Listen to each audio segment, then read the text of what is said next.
Hey guys, welcome to the next video on Python tutorial for beginners. In the last video, we have seen how to create a file in Python and how to write content in that file in Python. Now in this video, I'm going to show you how you can read the content of a text file using Python.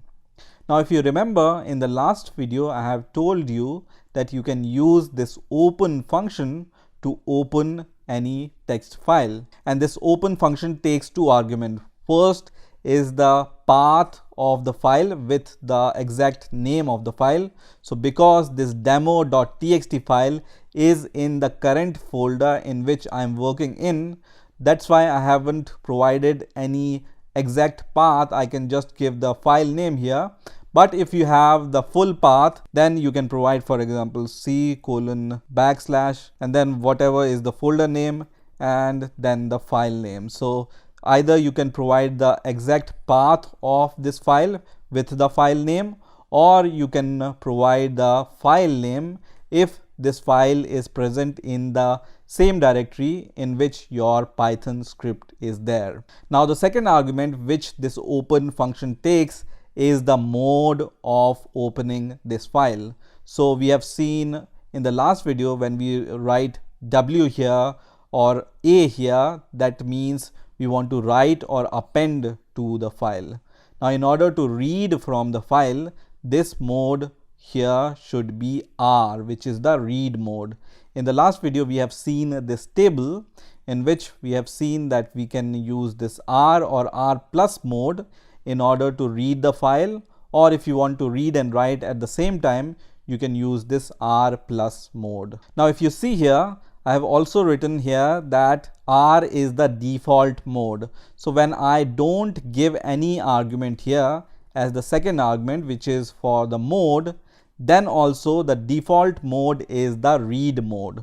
So let's see how we can read this file, which is demo.txt file, and the content of file is shown here. So in order to read the file, you use the file handler and then use the function, for example, read, which is used to read the whole file. Now in order to print the content of the file, you need to use this print function. So this fh.read will provide the string, and then using this print function, we can print that string. So let's run the code and let's see what happens. So you can see it prints the whole content of the file. Now let me minimize this window once again. Now let's say if you provide some file path which doesn't exist. So this file name doesn't exist in the current folder, and when I try to read this file, let's see what happens.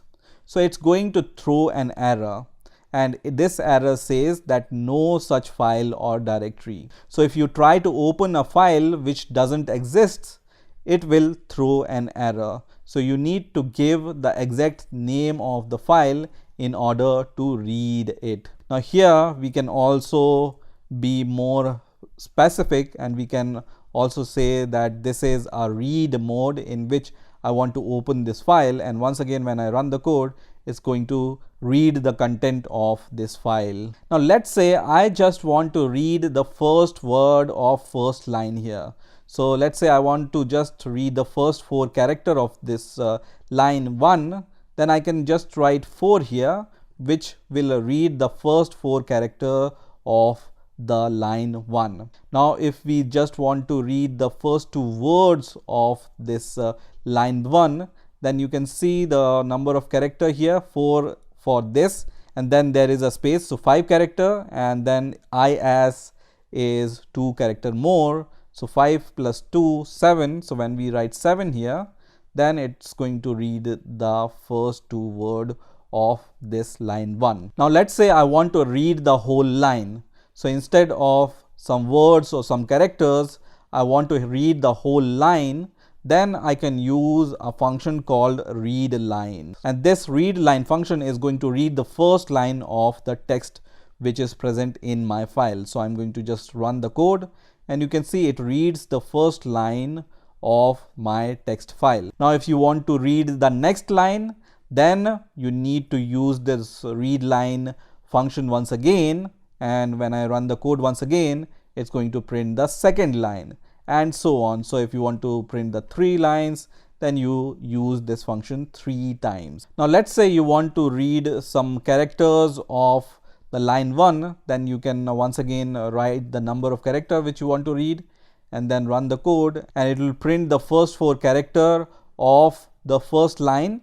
And you will observe that when I use this readline function once again, the string starts from the ending of the first line. So in the first line, we have just used the first 4 characters of the first line.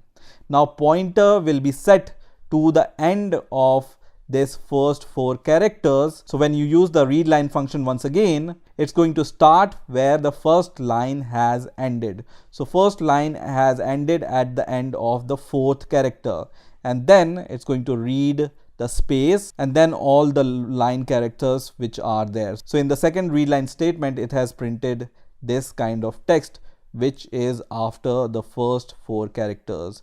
And in the third read line, because we haven't provided any argument here, so it has printed the whole line here. So let me minimize this. Now let's say you want to read all the lines of this file in the form of the list.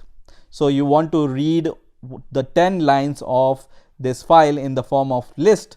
You can use a function called .readlines. So here you just need to write .readlines, and this function is going to give you the list of every line in the text. So let me run the code first of all, and you can see this is the list which starts from a square bracket, and the first element of the list is the first line with the \n, which is the line break, comma. The second element of the list is the second line of the text which we are reading from here. So now we know that this readlines function returns the list. So we can also call some index of this list. So let's say I just want to read the 5th line of this text, then I can just write index 4 because index starts from 0, right?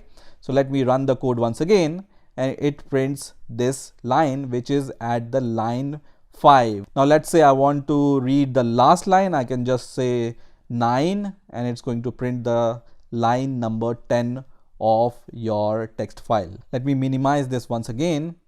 Now let's say you want to read all the lines of this text one by one and do some operations on each and every line one by one. So you can use a for loop for that to iterate over the lines one by one. So for, let's say, line in your fh, which is the file handler, and then you can print the line one by one. So you can call this variable which is line here, and now let's run the code, and it's going to iterate over this text line by line, and every line is printed one by one using this print line statement. So let's say you want to count the number of characters in every line. You can use this function which is len function, which is used to count the length of a string. And when I run this code, now it's just going to print the number of characters in every line. Now once again, let's say you want to count the number of words in every line. So we can use a function on this line variable, which is a function called split. So line dot split, which is going to split your line on the basis of character you provide as an argument here.